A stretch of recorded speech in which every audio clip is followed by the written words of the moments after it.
Hold up area también víctima alina pasonanca anoche. Dos empleados del Unchenda alina putik ya queda víctima de hold up alina kilometro 5 barangay de Pasonanca mga alas 8 anoche. Tamunta na di ila motorsiklo estos kanda Jenny B. Parado y que Robin Garcia. El dirección para alina Lantawan barangay de Pasonanca. Cuando liga aquí na entrada del kilometro 5, un Isuzu Raider motorsiklo con 3 mga persona at kanila.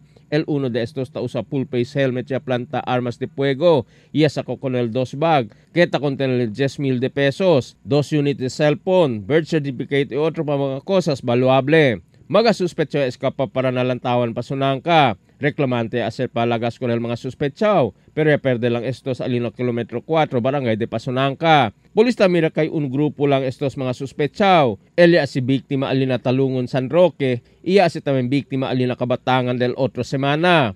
Ay perikura sila con estos kuhi antes ay asya también estos biktima. Emil Tuban, Dateline Zamboanga.